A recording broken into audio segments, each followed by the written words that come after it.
안녕하세요. 영원한 자주국방 정확한 국방 소식 전해드리는 한국 국방 뉴스입니다. 구독, 좋아요, 알림 설정 후원 감사합니다. 대한민국 K2의 성장 기세가 가파릅니다. 한국산 K2 전차는 세계에서 가장 각광받는 명품 전차 중 하나로 떠올랐는데요. 유럽 각국에서 대한민국 전차의 장점을 알아보고 하나둘 구매하는 국가가 늘어나고 있습니다. 특히 한국의 가성비와 빠른 납품 속도는 말이 안 되는 수준이었습니다. 성능 자체는 여전히 유럽산과 비슷하다는 평이 많았는데 최근 시연한 K2EX의 화력의 외신은 이제 한국산 전차가 유럽 전차의 수준을 뛰어넘었다고 평가하기 시작했습니다. 이에 프랑스 역시 당황할 수밖에 없었는데요.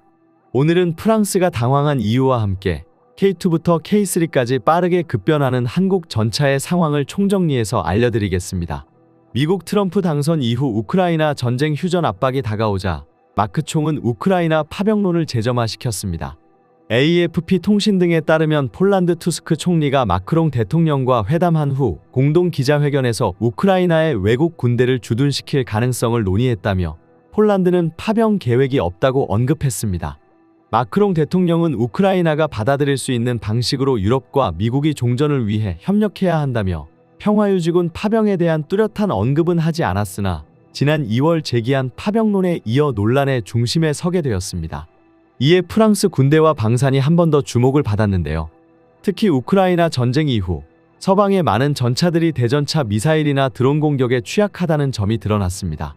이에 유럽 언론에서는 한국의 K2 전차를 견제하기 위한 기사를 내놓기도 했는데요. 한국의 K2 전차는 측면 방어력이 약하다고 소문내면서 제 아무리 기동력이 뛰어나도 전장에서는 소용이 없다고 했습니다. 의도적으로 독일 등 유럽에서는 이 약점을 부각시키면서 비싸고 납품이 느리더라도 레오파레트 전차가 훨씬 우수하다며 유럽에서 명성을 떨치는 한국산 전차의 구입을 견제했습니다. 이러한 사실은 올해 유럽 최대 방산 전시회에서 드러났습니다.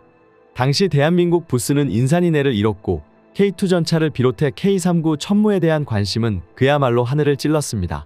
현지 군사 채널 등에 따르면 다수의 유럽 국가가 가장 먼저 한국의 한화와 현대 등에 찾아와 상담을 진행 중이며 이 중 일부 국가는 90% 이상 발주를 가까워졌다며 이미 구부 능선을 넘은 것 같다는 반응이 나오고 있습니다. 프랑스 마크롱 대통령은 유럽이 살아남기 위해선 방산 무기 역시 유럽 내에서 구매해야 한다고 주장했으나 이번 전시회가 개최되자 한국산 무기들을 알아보려는 국가들의 뜨거운 열기에 당황할 수밖에 없었습니다.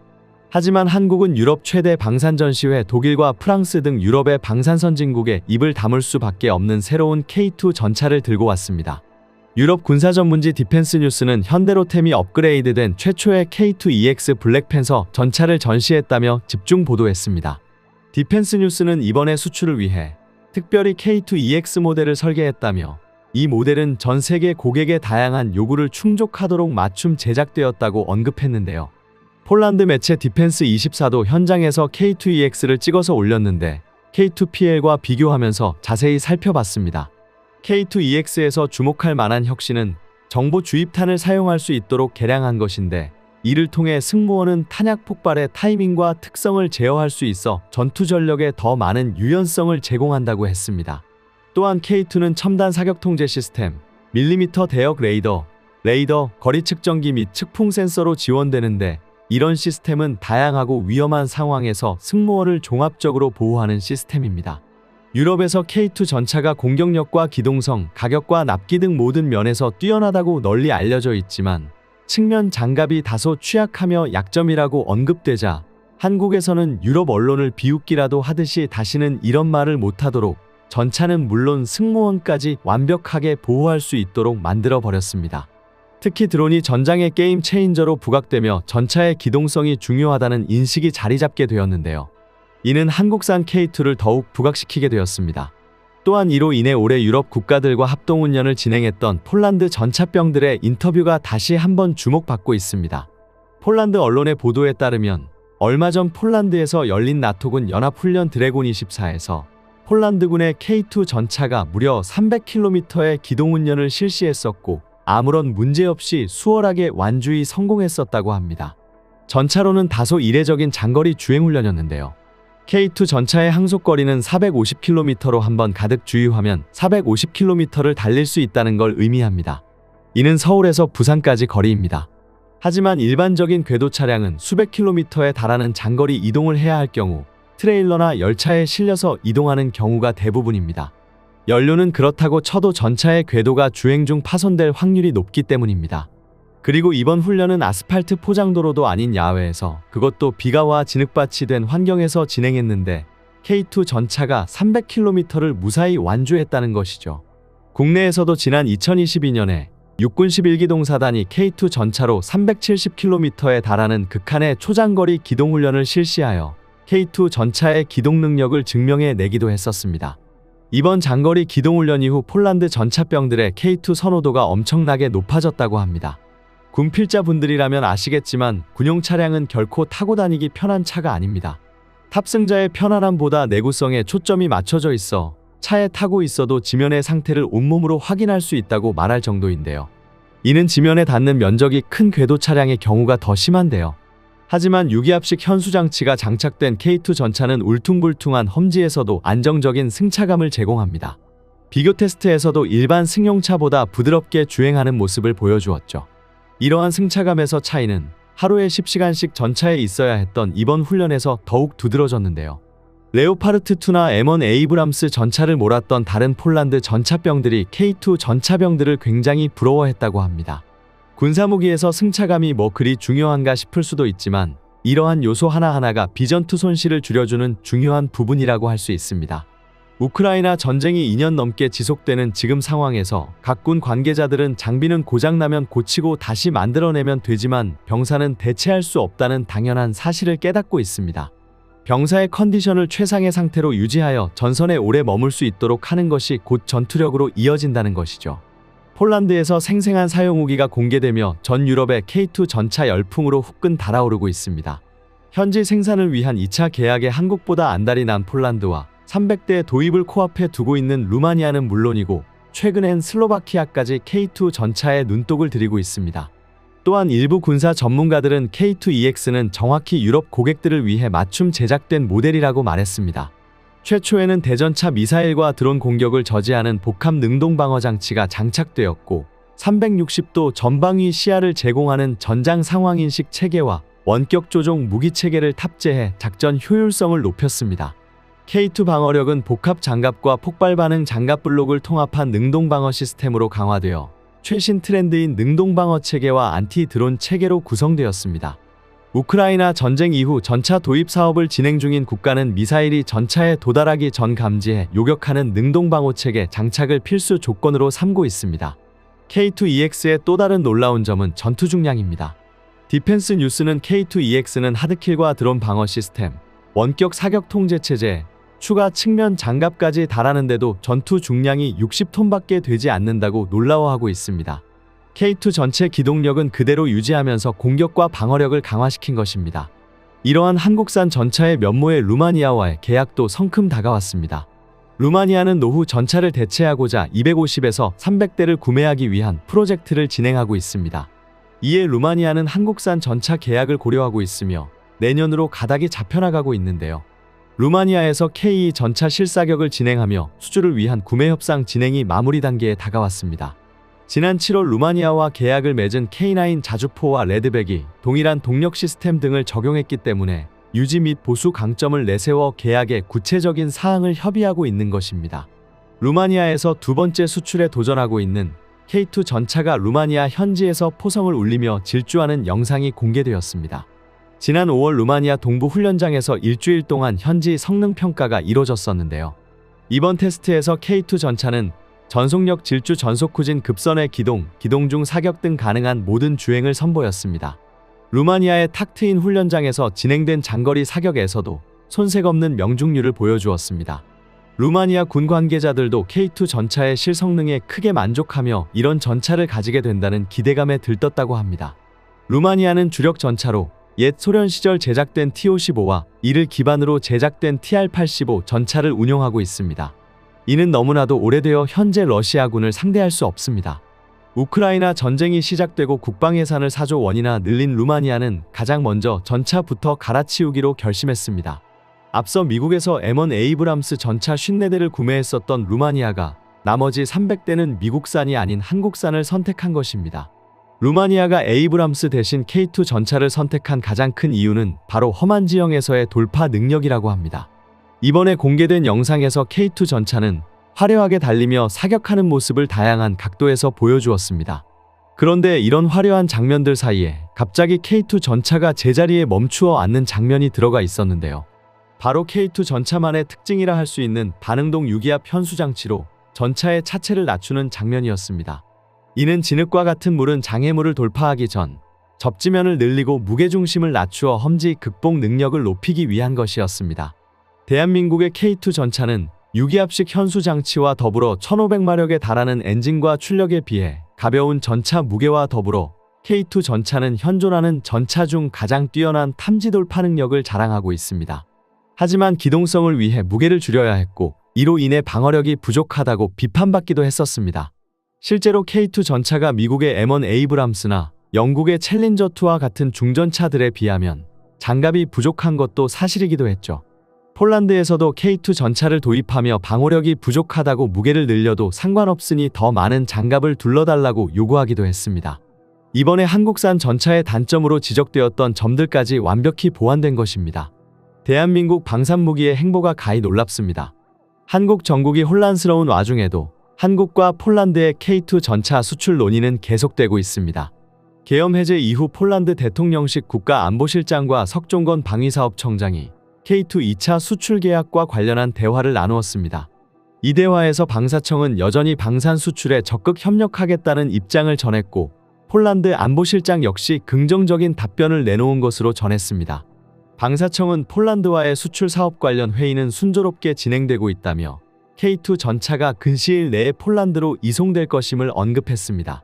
최근 한국을 방문한 안제이 두다 폴란드 대통령은 한화 에어로스페이스와 현대로템의 경남 창원 사업장을 방문하여 자국이 수입한 K9 자주포와 K2 전차 생산 라인을 시찰하였습니다. 이로 인해 폴란드 신정부마저도 한국산 무기에 대한 애정을 드러내게 되었습니다. 그런데 폴란드 내부에서는 한국산 전차 구매에 대한 반발의 목소리가 나오고 있습니다. 특이한 것은 K2 전차 구매 자체에 대한 반발이 아니라 한국의 K2가 너무나 빠르게 보충되고 있다며 속도를 늦춰서 보내달라는 재미있는 내용이었습니다. 한국의 입장에서는 한 번에 1000대의 K2 전차를 구매할 만큼 폴란드의 상황이 급박하다고 인식했는데 왜 이런 요구를 하는 것인지 의아합니다. 최근에는 폴란드 시비노우이시치의 항구 부두의 크레인이 화물선에서 거대한 62번째 K2 전차가 폴란드 땅을 밟으며 빠르게 전차 인도가 이루어지고 있습니다. 이제 폴란드에 있는 K2 전차는 어지간한 유럽 중소국가의 지상군 전차 전력을 합친 것보다 많은 상황입니다. 심지어 아직 3발의 피 수준인데요. 폴란드가 계약한 수량은 거의 1000대에 달하기 때문이었습니다. 그래도 일단 1차 계약분에 해당하는 180대는 내년까지 순조롭게 인도될 것으로 보입니다. 5년, 7년씩 걸쳐서 단 한 대의 전차도 제대로 인도하지 못한 독일과 비교조차 할 수 없는 격차를 보이는 대한민국입니다. 수출 실적을 지렛대 삼아 올해에는 수출 전용 파생 모델인 K2EX를 공개하면서 처음 보는 새로운 기술들을 적용시켰는데요. 현대전에서 전차 킬러라 불리는 드론을 방어하기 위한 기술들을 대거 접목시켰습니다. 대한민국의 K2 전차는 이제 약점이란 없는 완벽한 전차로 격상하고 있습니다. K2 전차의 개발사인 현대로템은 최근 참여한 여러 차례의 방산 전시회에서 연달아 K2 전차의 최신 개량형을 선보였습니다. 각 전시회에서 K2의 수출형이라는 의미로 K2EX라는 이름으로 공개된 이 새로운 전차는 기존에 예고됐던 개량 외에도 그동안 그 어떤 전차도 시도하지 않았던 신기술을 접목한 형상을 하고 있었습니다. 이는 우크라이나 전장의 상황을 즉각적으로 반영한 것으로 전차에 천적으로 꼽히는 두 가지 무기를 방어하기 위한 신기술을 접목한 것인데요. 우선 모든 전차의 태생적인 천적인 날탄과 대전차 미사일에 대한 방어책으로 능동방어 시스템을 새롭게 개량해서 탑재했습니다. 하드킬 방식 능동방어라 하여 전차를 향해 날아오는 투사체에다 맞방향으로 투사체를 쏘아 맞춰서 전차가 받는 피해를 경감시키는 방식입니다.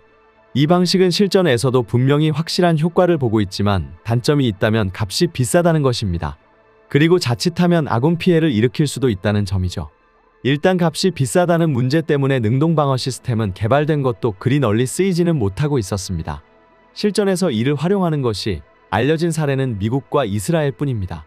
한국 역시 기술력은 있었으나 이를 많은 K2에 적용시키는 일은 너무 많은 비용이 들어서 보류하고 있었습니다. 그리고 이번에 K2EX에 이르러서 비로소 대량 채용이 가능한 수준으로 가격을 타협하고 그러면서도 아군 보호 성능은 더 개선한 신형 국산 능동방어 시스템이 만들어졌던 것입니다. 현대로템은 새롭게 개량한 국산 능동방어 시스템이 스타낙 레벨 4 수준의 방어력을 제공할 것이라고 장담했습니다. 그리고 이걸 수출용 모델인 K2X에 탑재해 선보임으로써 폴란드 수출 물량 1000여 대 및 그 이후 수출될 K2에도 실제 탑재될 것임을 공언했습니다. 만약 이를 실제로 해낸다면 K2는 어쩌면 능동방어 시스템을 기본 탑재하고 대량 보급되는 최초의 사례가 될 수도 있습니다. 하지만 한편으론 요즘 들어 능동방어 시스템에 대한 인기가 시들해졌다고 합니다. 그 이유는 전차가 날탄과 대전차 미사일의 약점이 있는 것은 여전하지만 현대전에서는 그것보다 더 큰 천적으로 떠오른 드론이 있었기 때문입니다. 얼마 전 우크라이나의 전장에서는 러시아의 T-72 전차가 우크라이나의 자폭 드론을 맞고 유폭되었고 많은 인명피해가 발생한 사건이 있었습니다. 고작 수백만 원 정도 하는 자폭 드론이 대당 수백억을 호가하는 전차의 최약점이라니 경제적인 부분에서도 꽤나 큰 피해를 발생시키고 있습니다. 그렇다 보니 우크라이나의 전장에서는 아군과 적군을 불문하고 전차들이 죄다 드론 피해를 조금이라도 막아보고자 전차의 겉부분에 과도하다 싶을 정도로 슬래사머를 장착하여 우스꽝스러운 모습을 보이는 진풍경까지 보이고 있습니다. 물론 그럼에도 불구하고 사람이 원거리에서 직접 조종하는 자폭 드론의 경우 전차 사이에 조그마한 틈이라도 있으면 그 사이로 비집고 들어가서 전차를 폭발시켜버리고 있는 끔찍한 장면들이 속출하고 있습니다. 전차로 드론이라는 강적을 상대하려면 좀 더 근본적인 해결책이 필요하다는 것을 시사합니다. 한국이 여기에 출사표를 던졌죠. 무인 터렛 부무장을 통해서 드론을 직접 격추하는 방식을 택하겠다는 것입니다. 현대로템은 전시회 현장에서 K2가 갖추게 될 때 드론 방어 성능에 대한 질문을 받자 그들이 나름 내린 결론을 소개했습니다. 원래부터 포탄 무인화의 일환으로 전차의 기관포 부무장을 원격 사용하게 해주는 RCWS 시스템을 활용하는 방안입니다. 현대로템은 RCWS의 대드론용 근접 신관 탄약을 통합하고 이에 더해 강력한 광대역 드론 제머를 동일 시스템 내에 통합시킬 계획입니다. 이를 통해 드론의 접근을 센서가 감지하면 되므로 먼저 움직임을 멈추고 그 뒤에 무인 기관포로 처리하는 체계를 갖추는 방식입니다. 드론의 접근을 감지하는 센서 역시 작은 표적 감지에 부적절하고 전력 소모가 심한 레이더 대신 목표물의 생김새를 인공지능이 감지하는 이미지 인식 방식을 적용하게 될 것으로 보입니다. 이는 추후 수출될 K2는 물론이고 당장 국내에 도입될 K2 4차 생산분에서부터 적용될 이것들은 적용될 예정입니다. 이러한 성능을 모두 갖추게 되는 K2EX는 기존에도 강력하다고 여겨지던 K2보다 더욱 높은 평가를 받고 있습니다. 그간 K2의 2차 계약을 망설이면서 결정을 지지부진 미루던 폴란드에도 K2 전차가 이만큼이나 성장을 이룬 것을 보고 조속히 2차 계약을 진행하게 되었으며 한국의 정국이 어지러운 와중에도 계약 사실을 공고히 하였습니다.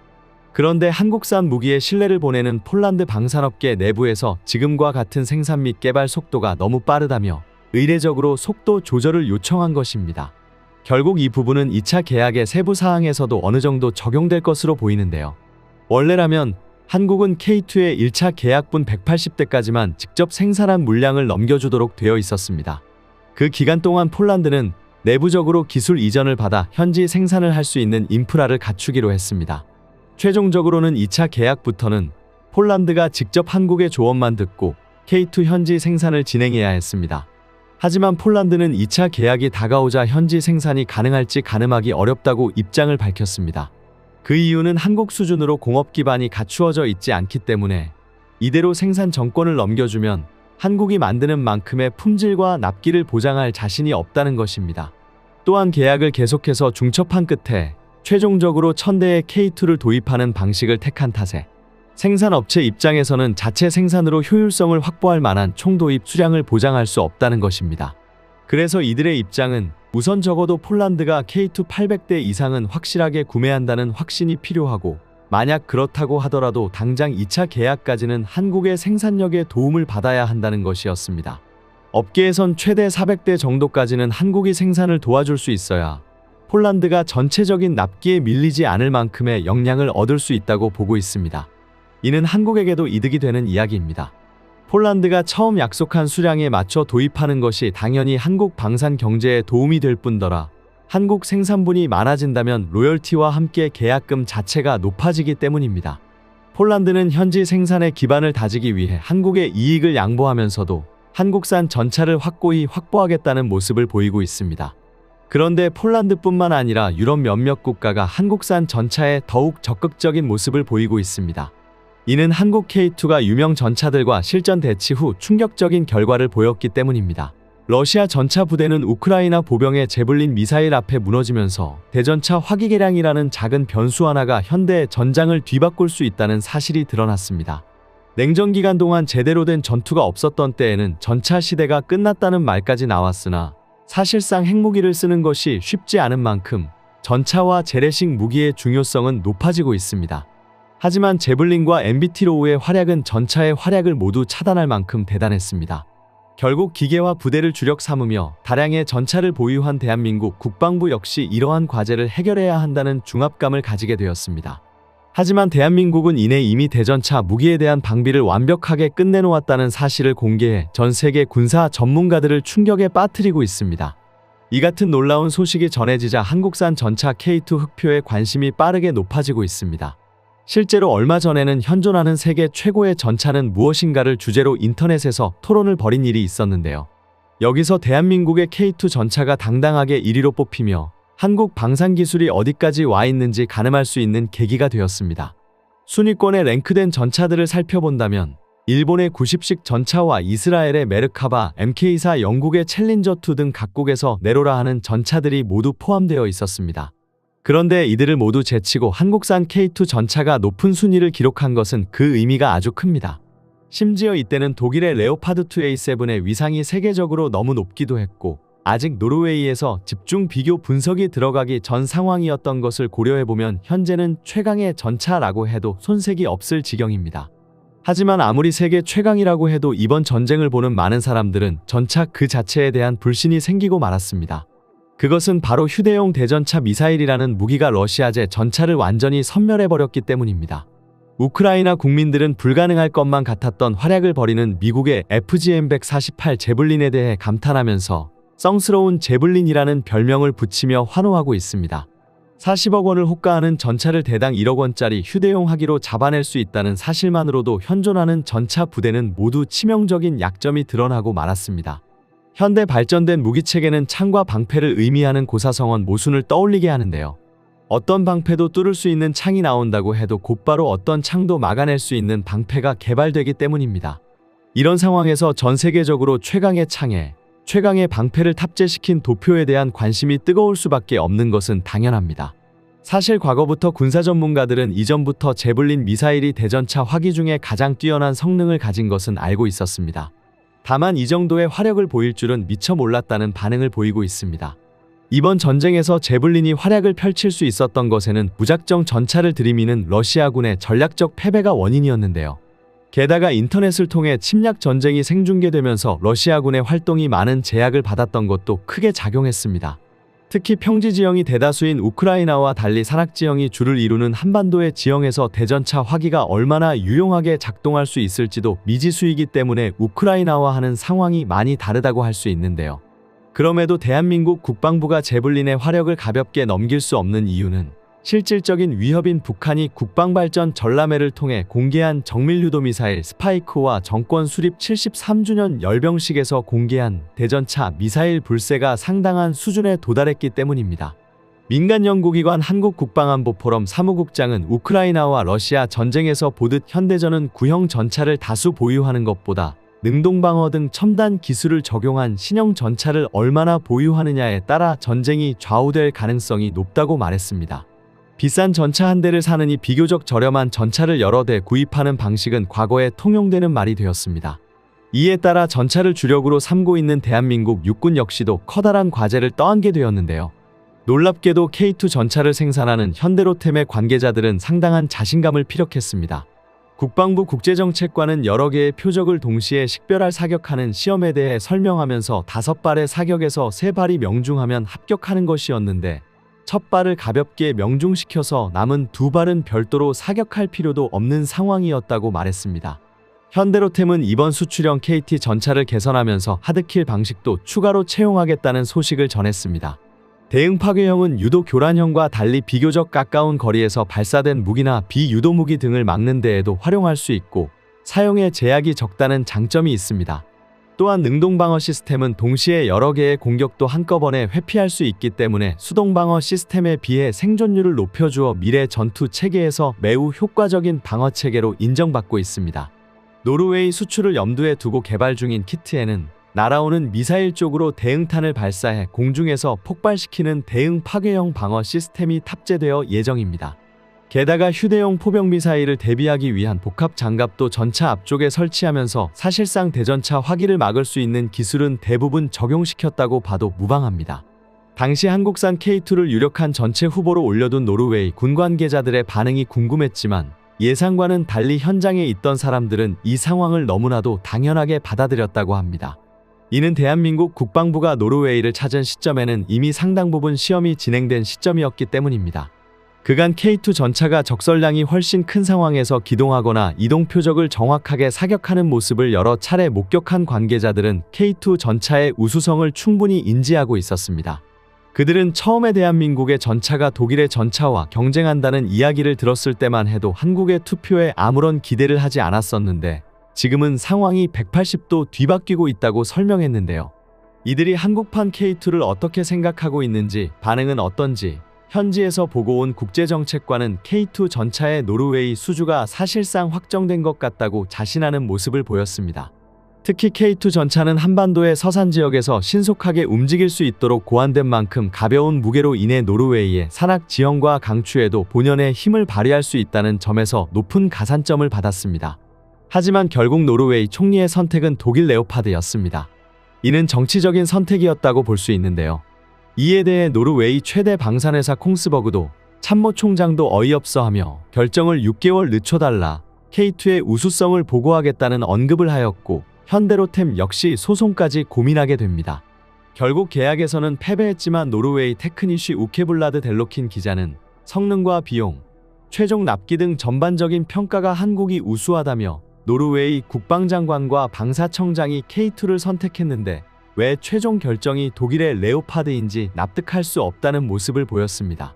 독일의 대한민국 방산에 대한 경계가 유럽 국가에 정치적으로 깊이 들어와 있다는 것을 알 수 있었으나 노르웨이 대부분의 언론에서 K2 전차는 성능 대비 가성비가 아니라 성능마저 우수한 전차 무기라고 극찬을 쏟아내며 오히려 독일의 비판을 가하고 있습니다.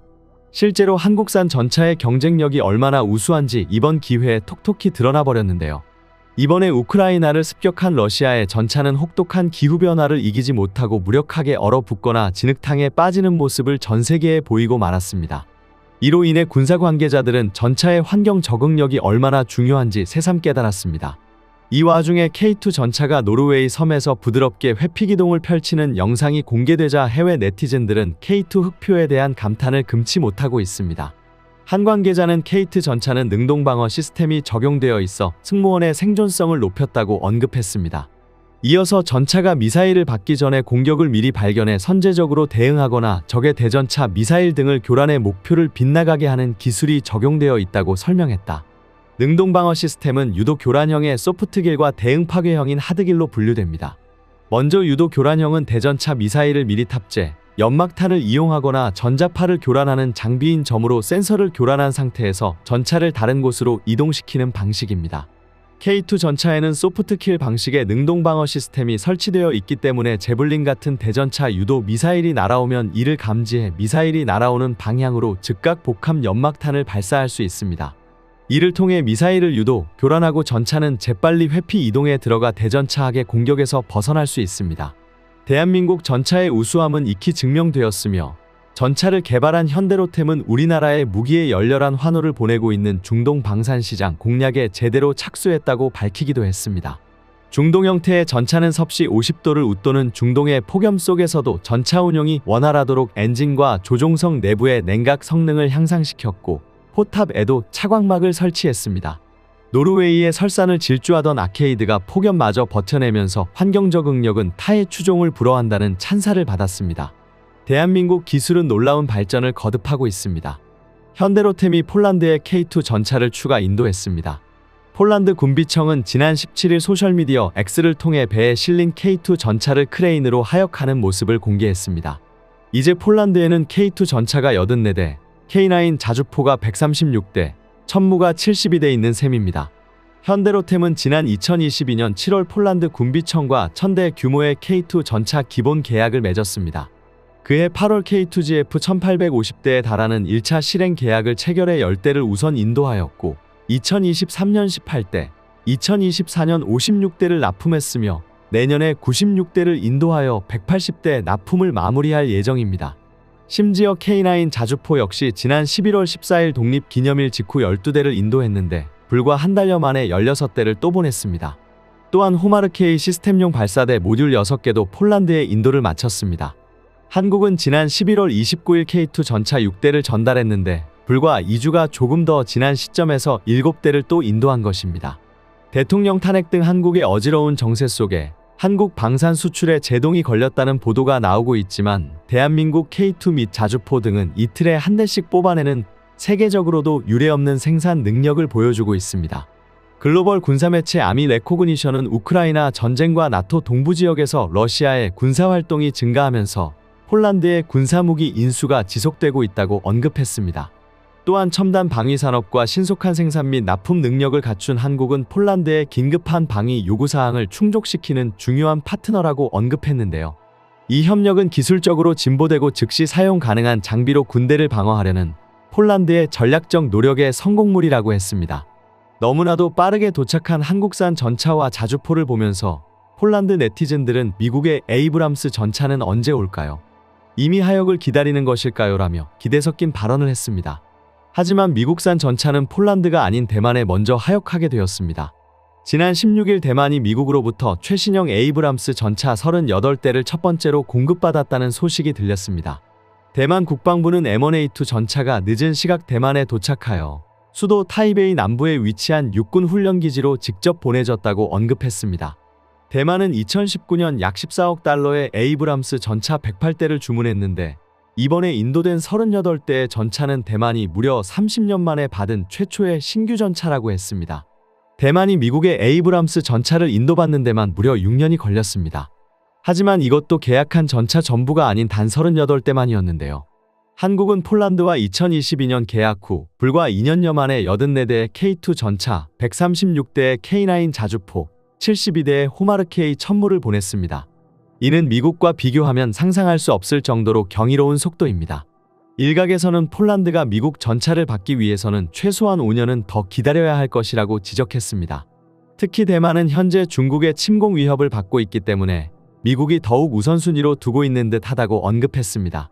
또한 미국은 이미 여러 곳에서 에이브람스 전차를 주문받았는데 문제는 미국이 동시에 여러 곳에 납품할 만한 생산 여력이 없다는 것입니다. 놀라운 것은 대한민국은 이틀에 한 대씩 K2 전차, K9 자주포를 뽑아내며 폴란드와 함께 다른 국가에 보낼 무기까지도 선적했다는 소식이 전해졌습니다. 한화에어로스페이스는 지난 12월 17일 노르웨이의 K9 4대와 K10 탄약 보급 장갑차 8대 역시 인도한다고 발표했습니다. 이는 노르웨이와의 2017년 초기 계약을 성공적으로 이행한 데 이어 K9 자주포 및 K10 시스템을 추가로 공급하기 위한 2022년 계약에 따른 것이었습니다.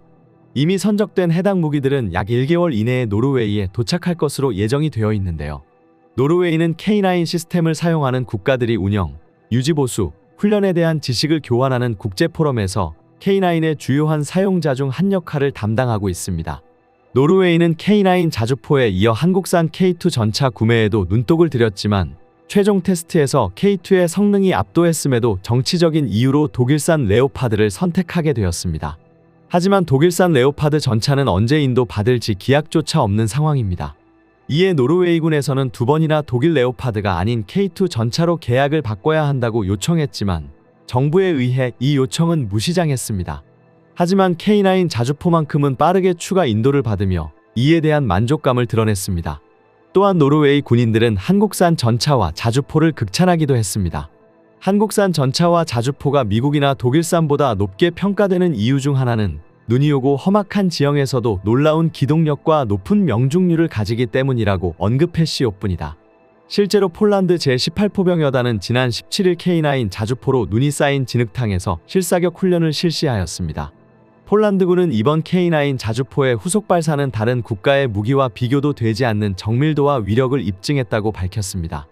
현장에서는 첨단 기술이 현대 포병작전을 어떤 방식으로 지원하는지 보여주는 순간이었다며 찬사가 이어졌습니다. 폴란드에서는 지난 11월 말 K2 전차 훈련 장면도 업로드하였는데요. 진흙탕이 된 길로 고기동을 하며 이동하는 K2 전차가 내뿜는 화력이 목표물을 정확히 타격하는 장면은 사뭇 경이롭기까지 하였습니다. 훈련장에서 타격 사격을 하는 탱크병 훈련의 필수 요소라며 폴란드 탱크병들이 정밀하게 지정한 타겟을 타격하는 실력이 향상되고 있다고 했습니다. 이렇게 폴란드에서 한국산 무기의 빠른 인도와 놀라운 훈련 장면, 다른 국가들이 한국산 무기를 도입하는 데 결정적인 역할을 하고 있습니다. 이러한 한국산 기갑전력에 많은 국가들이 관심을 보이고 있습니다. 특히 인도군은 추가 100문의 K9 자주포 도입 예산을 승인하였으며 루마니아는 K9 자주포 현지 생산시설을 2025년 상반기 착공할 예정이라고 언급했습니다. 한국의 기갑전력은 미국산, 독일산과도 비교되며 많은 국가의 러브콜을 받고 있는데요. 실제로 얼마 전에는 현존하는 세계 최고의 전차는 무엇인가를 주제로 인터넷에서 토론을 벌인 일이 있었는데요. 여기서 대한민국의 K2 전차가 당당하게 1위로 뽑히며 한국 방산기술이 어디까지 와 있는지 가늠할 수 있는 계기가 되었습니다. 순위권에 랭크된 전차들을 살펴본다면 일본의 90식 전차와 이스라엘의 메르카바, MK4, 영국의 챌린저2 등 각국에서 내로라 하는 전차들이 모두 포함되어 있었습니다. 그런데 이들을 모두 제치고 한국산 K2 전차가 높은 순위를 기록한 것은 그 의미가 아주 큽니다. 심지어 이때는 독일의 레오파드2A7의 위상이 세계적으로 너무 높기도 했고 아직 노르웨이에서 집중 비교 분석이 들어가기 전 상황이었던 것을 고려해보면 현재는 최강의 전차라고 해도 손색이 없을 지경입니다. 하지만 아무리 세계 최강이라고 해도 이번 전쟁을 보는 많은 사람들은 전차 그 자체에 대한 불신이 생기고 말았습니다. 그것은 바로 휴대용 대전차 미사일이라는 무기가 러시아제 전차를 완전히 섬멸해버렸기 때문입니다. 우크라이나 국민들은 불가능할 것만 같았던 활약을 벌이는 미국의 FGM-148 제블린에 대해 감탄하면서 썽스러운 제블린이라는 별명을 붙이며 환호하고 있습니다. 40억 원을 호가하는 전차를 대당 1억 원짜리 휴대용 하기로 잡아낼 수 있다는 사실만으로도 현존하는 전차 부대는 모두 치명적인 약점이 드러나고 말았습니다. 현대 발전된 무기체계는 창과 방패를 의미하는 고사성언 모순을 떠올리게 하는데요. 어떤 방패도 뚫을 수 있는 창이 나온다고 해도 곧바로 어떤 창도 막아낼 수 있는 방패가 개발되기 때문입니다. 이런 상황에서 전 세계적으로 최강의 창에 최강의 방패를 탑재시킨 도표에 대한 관심이 뜨거울 수밖에 없는 것은 당연합니다. 사실 과거부터 군사 전문가들은 이전부터 제블린 미사일이 대전차 화기 중에 가장 뛰어난 성능을 가진 것은 알고 있었습니다. 다만 이 정도의 화력을 보일 줄은 미처 몰랐다는 반응을 보이고 있습니다. 이번 전쟁에서 제블린이 활약을 펼칠 수 있었던 것에는 무작정 전차를 들이미는 러시아군의 전략적 패배가 원인이었는데요. 게다가 인터넷을 통해 침략 전쟁이 생중계되면서 러시아군의 활동이 많은 제약을 받았던 것도 크게 작용했습니다. 특히 평지 지형이 대다수인 우크라이나와 달리 산악 지형이 주를 이루는 한반도의 지형에서 대전차 화기가 얼마나 유용하게 작동할 수 있을지도 미지수이기 때문에 우크라이나와 하는 상황이 많이 다르다고 할 수 있는데요. 그럼에도 대한민국 국방부가 제블린의 화력을 가볍게 넘길 수 없는 이유는 실질적인 위협인 북한이 국방발전 전람회를 통해 공개한 정밀유도미사일 스파이크와 정권 수립 73주년 열병식에서 공개한 대전차 미사일 불세가 상당한 수준에 도달했기 때문입니다. 민간 연구기관 한국국방안보포럼 사무국장은 우크라이나와 러시아 전쟁에서 보듯 현대전은 구형 전차를 다수 보유하는 것보다 능동방어 등 첨단 기술을 적용한 신형 전차를 얼마나 보유하느냐에 따라 전쟁이 좌우될 가능성이 높다고 말했습니다. 비싼 전차 한 대를 사느니 비교적 저렴한 전차를 여러 대 구입하는 방식은 과거에 통용되는 말이 되었습니다. 이에 따라 전차를 주력으로 삼고 있는 대한민국 육군 역시도 커다란 과제를 떠안게 되었는데요. 놀랍게도 K2 전차를 생산하는 현대로템의 관계자들은 상당한 자신감을 피력했습니다. 국방부 국제정책관은 여러 개의 표적을 동시에 식별할 사격하는 시험에 대해 설명하면서 5발의 사격에서 3발이 명중하면 합격하는 것이었는데 첫 발을 가볍게 명중시켜서 남은 2발은 별도로 사격할 필요도 없는 상황이었다고 말했습니다. 현대로템은 이번 수출형 KT 전차를 개선하면서 하드킬 방식도 추가로 채용하겠다는 소식을 전했습니다. 대응 파괴형은 유도 교란형과 달리 비교적 가까운 거리에서 발사된 무기나 비유도 무기 등을 막는 데에도 활용할 수 있고 사용에 제약이 적다는 장점이 있습니다. 또한 능동방어 시스템은 동시에 여러 개의 공격도 한꺼번에 회피할 수 있기 때문에 수동방어 시스템에 비해 생존율을 높여주어 미래 전투 체계에서 매우 효과적인 방어 체계로 인정받고 있습니다. 노르웨이 수출을 염두에 두고 개발 중인 키트에는 날아오는 미사일 쪽으로 대응탄을 발사해 공중에서 폭발시키는 대응 파괴형 방어 시스템이 탑재되어 예정입니다. 게다가 휴대용 포병 미사일을 대비하기 위한 복합 장갑도 전차 앞쪽에 설치하면서 사실상 대전차 화기를 막을 수 있는 기술은 대부분 적용시켰다고 봐도 무방합니다.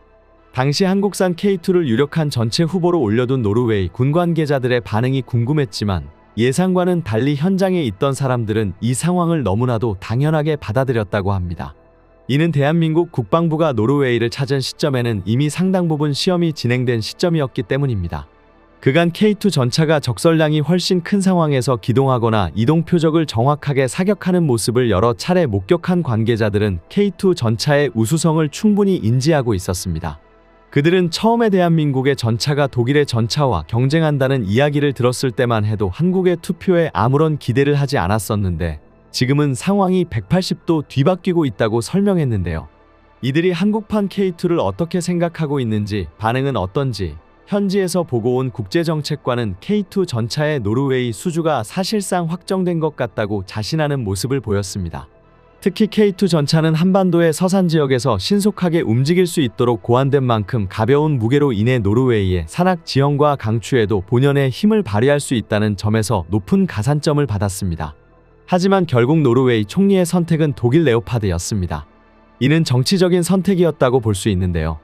이에 대해 노르웨이 최대 방산회사 콩스버그도 참모총장도 어이없어하며 결정을 6개월 늦춰달라 K2의 우수성을 보고하겠다는 언급을 하였고 현대로템 역시 소송까지 고민하게 됩니다. 결국 계약에서는 패배했지만 노르웨이 테크니쉬 우케블라드 델로킨 기자는 성능과 비용, 최종 납기 등 전반적인 평가가 한국이 우수하다며 노르웨이 국방장관과 방사청장이 K2를 선택했는데 왜 최종 결정이 독일의 레오파드인지 납득할 수 없다는 모습을 보였습니다. 독일의 대한민국 방산에 대한 경계가 유럽 국가에 정치적으로 깊이 들어와 있다는 것을 알 수 있었으나 노르웨이 대부분의 언론에서 K2 전차는 성능 대비 가성비가 아니라 성능마저 우수한 전차무기라고 극찬을 쏟아내며 오히려 독일의 비판을 가하고 있습니다. 실제로 한국산 전차의 경쟁력이 얼마나 우수한지 이번 기회에 톡톡히 드러나 버렸는데요. 이번에 우크라이나를 습격한 러시아의 전차는 혹독한 기후변화를 이기지 못하고 무력하게 얼어붙거나 진흙탕에 빠지는 모습을 전 세계에 보이고 말았습니다.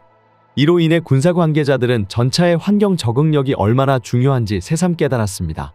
이 와중에 K2 전차가 노르웨이 섬에서 부드럽게 회피기동을 펼치는 영상이 공개되자 해외 네티즌들은 K2 흑표에 대한 감탄을 금치 못하고 있습니다. 한 관계자는 K2 전차는 능동방어 시스템이 적용되어 있어 승무원의 생존성을 높였다고 언급했습니다. 이어서 전차가 미사일을 받기 전에 공격을 미리 발견해 선제적으로 대응하거나 적의 대전차 미사일 등을 교란해 목표를 빗나가게 하는 기술이 적용되어 있다고 설명했다. 능동방어 시스템은 유도 교란형의 소프트길과 대응 파괴형인 하드길로 분류됩니다. 먼저 유도 교란형은 대전차 미사일을 미리 탑재, 연막탄을 이용하거나 전자파를 교란하는 장비인 점으로 센서를 교란한 상태에서 전차를 다른 곳으로 이동시키는 방식입니다. K2 전차에는 소프트킬 방식의 능동방어 시스템이 설치되어 있기 때문에 제블린 같은 대전차 유도 미사일이 날아오면 이를 감지해 미사일이 날아오는 방향으로 즉각 복합 연막탄을 발사할 수 있습니다. 이를 통해 미사일을 유도, 교란하고 전차는 재빨리 회피 이동에 들어가 대전차에게 공격에서 벗어날 수 있습니다. 대한민국 전차의 우수함은 익히 증명되었으며 전차를 개발한 현대로템은 우리나라의 무기에 열렬한 환호를 보내고 있는 중동 방산시장 공략에 제대로 착수했다고 밝히기도 했습니다. 중동 형태의 전차는 섭씨 50도를 웃도는 중동의 폭염 속에서도 전차 운용이 원활하도록 엔진과 조종석 내부의 냉각 성능을 향상시켰고 포탑에도 차광막을 설치했습니다. 노르웨이의 설산을 질주하던 아케이드가 폭염마저 버텨내면서 환경 적응력은 타의 추종을 불허한다는 찬사를 받았습니다. 최근 아랍 매체인 디펜스 아라빅은 한국의 K2 전차 FA-50 전투기에 대한 보도를 진행하며 한국산 무기에 대해 이집트가 깊은 관심을 가지고 있다고 언급했습니다. 현재 한국산 K9 자주포는 이집트에서 현지 생산 계약이 체결되어 있습니다. 특히 K9 자주포에 탑재하는 STX 엔진 SMV-1000 이집트 현지 생산이 이제는 구분응선을 넘어가고 있는데요. 현지 국영기업들과 미팅을 가지고 시설을 둘러본 이후 SMV-1000 생산 일정과 규모에 대한 세부 협의를 마무리 지었습니다. SMV-1000은 STX가 3년의 연구개발 끝에 개발한 1000마력급 방산 엔진입니다. K9 자주포는 당초 독일 MTU사의 라이선스를 활용해 STX 엔진이 제조한 MT881 엔진을 탑재했습니다.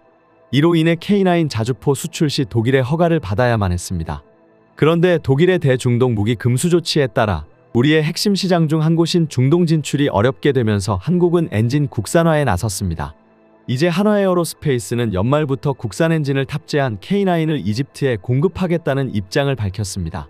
그런데 이뿐만 아니라 이집트는 한국 항공기와 전차에도 깊은 관심을 보였습니다.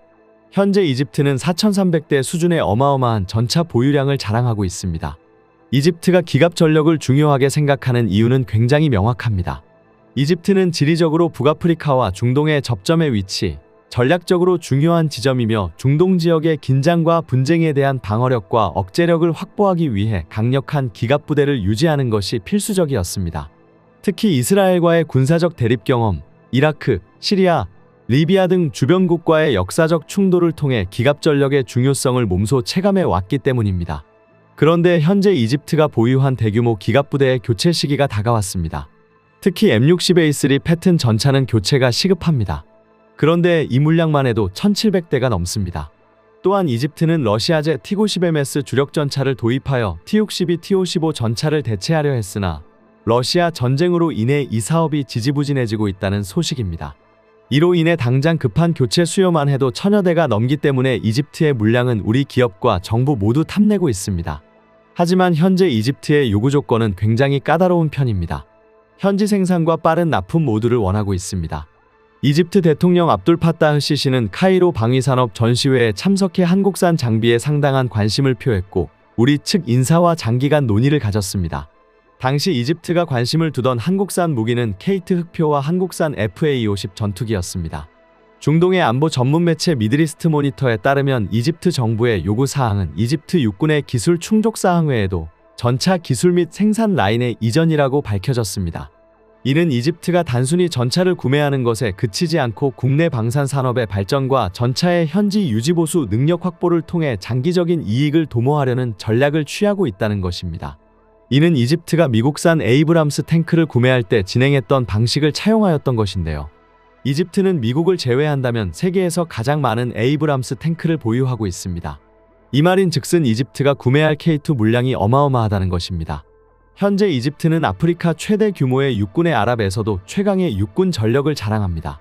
현역 장병 34만 명, 예비군 44만 명의 대군으로 높은 기계화 수준을 밝혔는데요. 유사시 드넓은 사막에서 싸워야 하는 전장 특성상 치장물자를 합쳐 4,300대 이상의 전차를 보유한 기갑대국입니다. 이집트가 대규모 기갑 부대를 유지하는 이유는 몇 가지로 나눌 수 있습니다. 첫 번째는 지리적 특성입니다. 이집트는 광활한 사막 지대를 포함하고 있으며 넓은 면적의 국경 방어가 필요합니다. 이런 환경에서 기동력이 뛰어난 전차와 같은 기갑 부대는 매우 효과적으로 사막 전투에서 적의 공격을 효율적으로 방어할 수 있습니다. 또한 이집트는 글로벌 해상물류의 중요한 통로인 수에즈 운하라는 전략 요충지를 보호하고 있는데 이를 방어하기 위해서는 기갑 전력이 필수적입니다. 두 번째 이유는 이스라엘과의 대립입니다.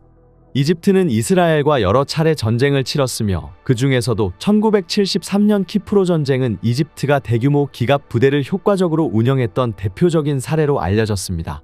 전차 전투에서 얻은 경험은 이집트군이 기갑 전력을 유지하고 발전시키는 중요한 동기 중 하나였는데 현재 이스라엘과의 대립이 직접적인 위협은 아니게 되었지만 여전히 이집트는 이 지역에서 군사적 균형을 유지하기 위해 대규모 기갑 전력을 필수적으로 생각하고 있습니다. 또한 이집트는 중동 내에서 영향력을 확장하고 지역 안정을 유지하는 역할을 자처하고 있습니다. 시리아 내전, 리비아 내전 등 인접국이 지속적으로 불안정한 상황을 겪으며 이집트는 이에 안정된 모습을 이어가기 위해서라도 강력한 군사력이 필요하다고 판단했습니다. 기갑 전력은 이러한 목적에 최적화되었습니다. 그렇기 때문에 세계적인 주목을 받는 대한민국 기갑 전력에 관심을 가지는 것은 당연합니다. 대한민국 K2는 현대 전차 기술의 최전선에 있는 모델로 자주포, 용 자동장 전장치, 반능동형 서스펜션, 최신형 조준 및 사격 통제 시스템 등 세계적인 수준의 기술을 자랑합니다. 이는 이집트가 적극적으로 관심을 내비친 이유가 되었습니다. 또한 이집트는 미국에 대한 의존도 역시 낮추기 위해 노력하고 있습니다. 현재도 이집트는 경제력을 넘어선 군사력을 유지하고 있으며 이는 곧 대규모 투자로 이어질 전망입니다. 그 때문에 이집트와의 협력은 단순히 전차 판매에 그치는 것이 아니라 이집트가 주력하고 있는 공군 전력 역시 대한민국의 새로운 시장으로 부각되고 있습니다. 이집트 공군은 전력 면에서 이스라엘군보다 한참 떨어지기 때문에 방공군을 두어 이를 보완하고 있습니다. 때문에 이집트 정부는 이들 공군과 방공군에 투입되는 국방 예산 역시 해마다 늘리고 있습니다. 한국의 입장에서는 이집트의 공군이 또 다른 블루오션이 될 수 있습니다. 실제로 이집트는 빠르게 성장하는 대한민국 항공무기에도 관심을 가지고 있습니다. 이집트 해군 역시 유능하다는 평가를 받고 있습니다. 이집트 해군은 세계 최초로 해전에서 대한미사일 사용하였고 미사일 고속정으로 이스라엘 구축함을 격침시킨 전무후무한 전공을 세운 사례도 있습니다. 그것도 이스라엘의 전력이 압도적인 상황에서 승리하기도 했습니다. 하지만 여전히 이스라엘과의 관계는 이집트가 국방비를 올리는 중요한 이유 중 하나입니다. 그렇기 때문에 이집트와의 거래는 단순한 무기 거래뿐 아니라 긴밀한 군사협력으로 이어질 수밖에 없습니다. 특히 이집트 정부는 대한민국의 군보급 시스템까지 배우고 싶어 합니다. 이집트의 전차와 재래식 전력은 아프리카에서 가장 풍부한 편이지만 서구권과 동구권 무기를 혼용해서 쓰고 있기에 보급체계가 복잡하다는 약점이 존재합니다. 이런 이유는 이집트는 오랜 기간 전쟁을 준비해왔기에 탄약부터 육해공의 각종 무기 시스템까지 실전에 강한 대한민국의 군보급 시스템을 경외하고 있습니다. 이미 대한민국은 K2의 모듈화 시스템을 이용 도입국의 구체적인 요구 사항에 맞춘 커스터마이징 경험이 있으며 이는 이집트가 요구하는 현지화 및 기술 이전과도 부합할 수 있습니다. 하지만 이집트의 적극적인 관심과 다르게 대한민국은 기술 이전과 현지 생산 제한에 대해 신중하게 접근하고 있습니다. 그 이유 중 하나는 과거 인도의 전차 도입 사례 때문입니다. 인도는 이집트와 유사하게 전차 도입 시 기술 이전과 현지 생산 설비 구축을 요구했으나 복잡한 절차와 제한적인 이익으로 인해 한국 방산 업체들의 큰 경제적 실익을 제공하지 못한다는 자체 평가를 받았습니다. 사실 우리가 이익을 보지 않는다면 굳이 대한민국의 우수한 방산품을 외국에 납품할 필요가 없습니다. 다만 이집트와 인도는 다를 수 있다는 것입니다. 이집트는 인도와 달리 중동 최대 전차 운용국이며 이미 다수의 에이브람스 전차를 현지 생산한 경험이 있습니다. 또한 이집트는 중동 및 북아프리카 시장에 대한 수출 잠재력을 가지고 있는데요. 이는 한국이 이집트와 협력하게 되면 이집트의 방산산업 발전에 기여하는 동시에 중동 시장으로의 진출을 확대할 기회를 얻을 수 있는 셈입니다. 만약 이것이 성공한다면 이번 방산 수출은 단순히 이집트 진출 그 이상의 의미를 가집니다. 이집트는 아프리카, 중동, 유럽으로 이어지는 전략적 요충지이며 향후 방산 협력 파트너로서의 잠재력이 매우 크기 때문입니다. 또한 이집트는 미국과 오랜 군사협력을 바탕으로 국제무대에서 신뢰받는 파트너로 자리 잡아왔습니다. 결국 이집트 방산 시장에 한국이 K9 이후 더 많은 무기를 진출시킨다면 부수적으로 정치적 외교 이점도 얻을 수 있습니다. 중동 지역은 여전히 국제적인 군사적 긴장이 높은 지역이며 이집트와의 협력은 한국의 국제적 위상을 높이는 데 기여할 것입니다. 한국의 육군 전력의 위상을 높이는 데 큰 기여를 한 K2에 이어 그동안 베일에 쌓여 있던 K3 전차가 공개되며 세계 최강의 전차 보유국이 대한민국이라는 사실이 다시 한번 드러났습니다. 공개된 스펙만 보아도 한국산 K3 전차는 세계에서 가장 우수한 전차로 평가받고 있습니다. 현존하는 세계 최강의 전투기가 미국의 F-22 랩터라면 세계 최강의 전차를 꼽으라면 대한민국의 차세대 전차인 K3가 될 것이라는 의견이 주를 이루고 있습니다. 이처럼 K3 전차가 우월한 이유는 다양한 기술적 특징과 디자인적 특징으로 설명될 수 있습니다. 특히 현대로템이 공개한 청사진 중 가장 먼저 눈에 띈 것은 외형이 스텔스 도료로 덮여 있다는 점이었습니다. 기존의 K2 전차와 다르게 스텔스 기능을 강화해서 적의 레이더를 피할 수 있는 방어적인 성능을 더했으며 장갑의 재질은 공개되지 않았지만 업계에서는 세라믹과 복합 소재를 이용한 모듈식 장갑 체계를 채택한 것으로 판단하고 있습니다. 사실 전체에서 제일 중요한 요소 중 하나가 바로 장갑인데요. 장갑이 무겁다면 방어적으로 좋을 수 있지만 기동력이 현저히 낮아지기 때문에 빠른 전장 투입이 어렵다는 치명적인 단점이 있습니다. 물론 너무 가벼운 것만 사용한다면 방어력에 무제가 생길 수밖에 없습니다. 그렇기 때문에 새로운 세대의 전차 장갑은 방어 능력과 함께 무게가 가벼워야 하며 그에 가장 적합한 소재가 세라믹이라고 언급되는 것입니다. 또한 주포의 성능도 강화되었다는 사실이 밝혀졌습니다. 기존 120mm 포에서 더 커진 130mm 활강포로 변경되었습니다. 활강포는 한 포 내부에 강선이 없는 포를 뜻하며 주포가 커졌다는 것은 파괴력 역시 증가했다는 것을 의미합니다. 전문가들의 말에 따르면 관통력은 이전에 비해 50% 이상 증가할 것이라고 보여지는데요. 이 자체로도 놀라운 상황입니다.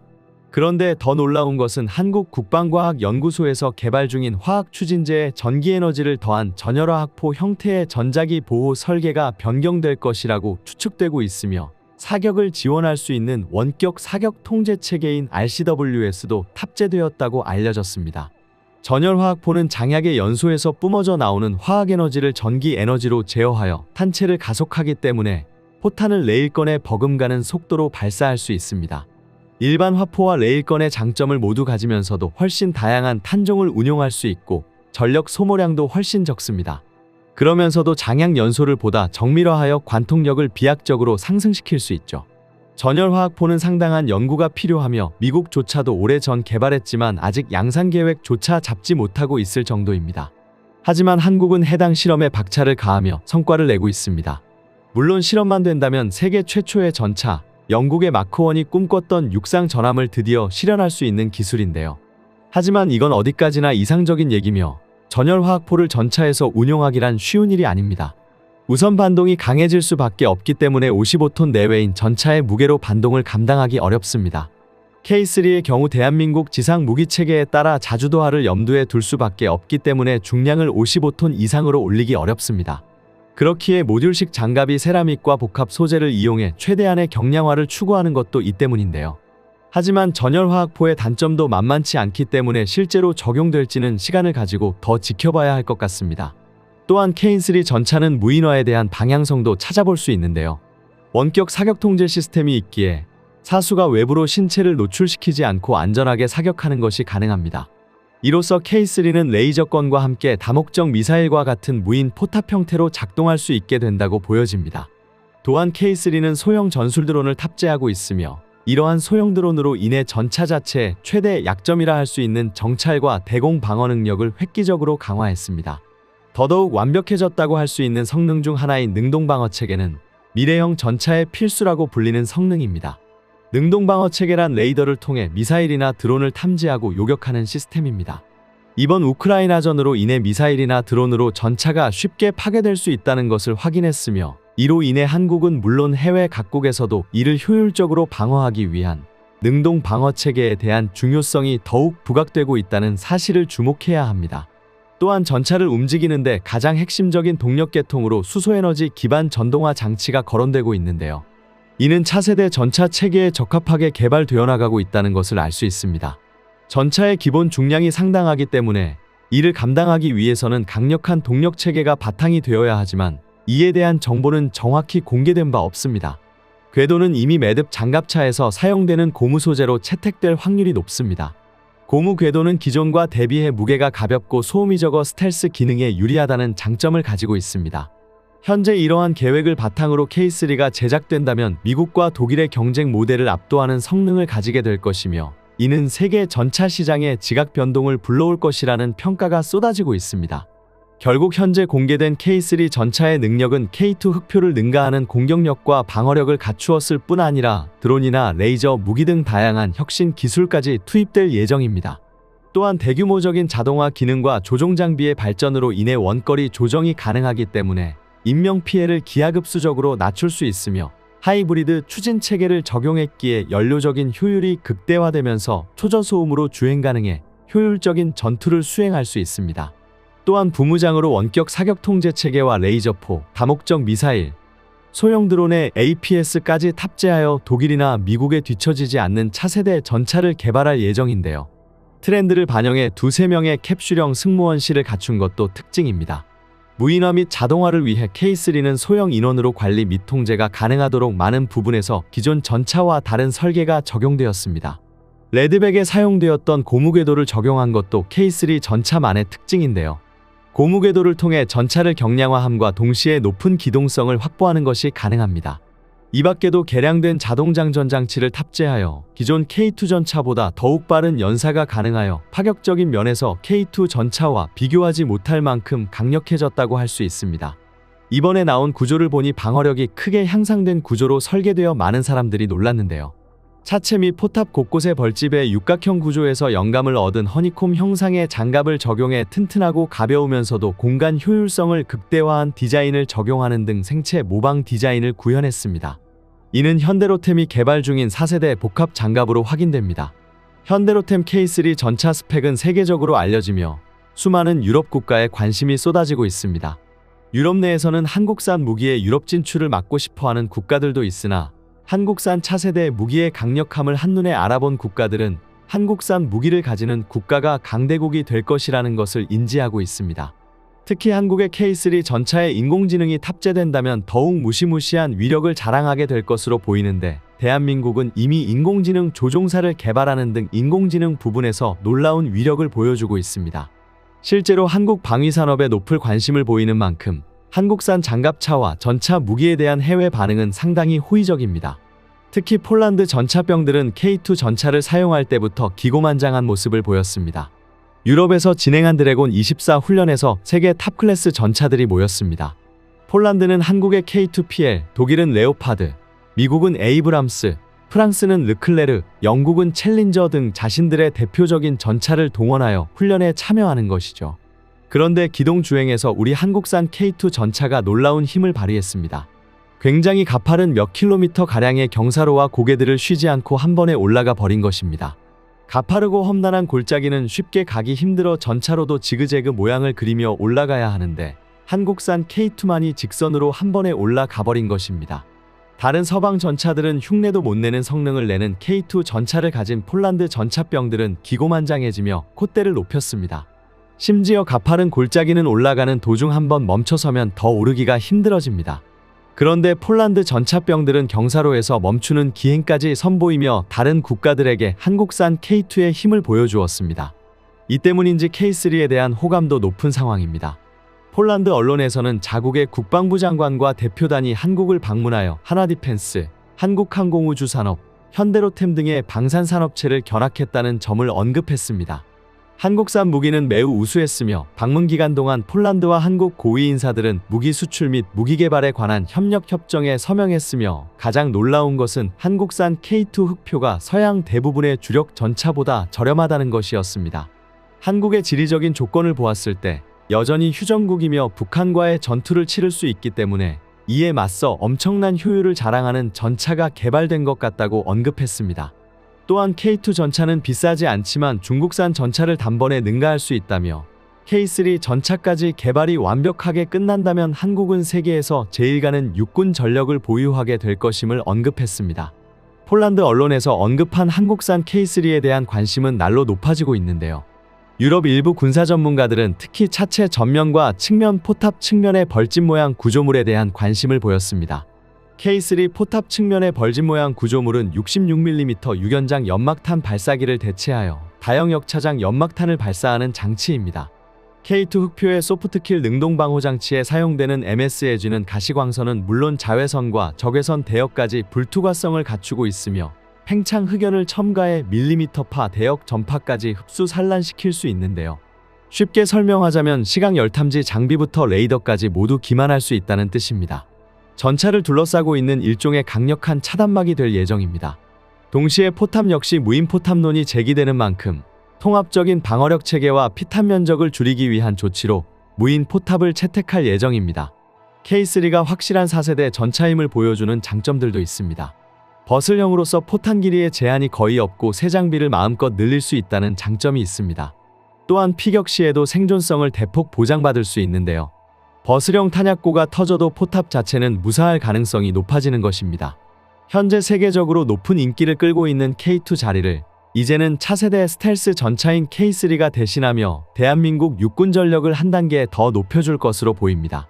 K3 전차는 K2 흑표 전차를 가뿐히 뛰어넘는 공격력 방어력을 갖추었을 뿐만 아니라 다양한 혁신적 기술이 투입됩니다. 육군 전력에 있어서만큼은 대한민국은 세계 최강의 방산 기술력을 가지고 있습니다. 한국은 험난한 산지가 70% 이상이며 여름에는 고온다습, 겨울에는 엄청난 추위를 견뎌야 합니다. 이는 방위산업의 관점으로 보았을 때 굉장히 까다로운 요건을 갖춰야 하며 혹독한 훈련에 적합하다고 할 수 있습니다. 그렇기 때문에 더더욱 한국산 무기가 빛날 수 있었던 것입니다. 대한민국의 신형 전차는 한국을 먹여 살리고 한국을 수호하는 새로운 우리의 방산무기가 될 것입니다. 지금까지 한국 국방 뉴스 시청해 주셔서 감사합니다. 구독, 좋아요, 알림 설정 해두시면 언제나 좋은 소식 전해드리겠습니다. 즐거운 하루 보내세요.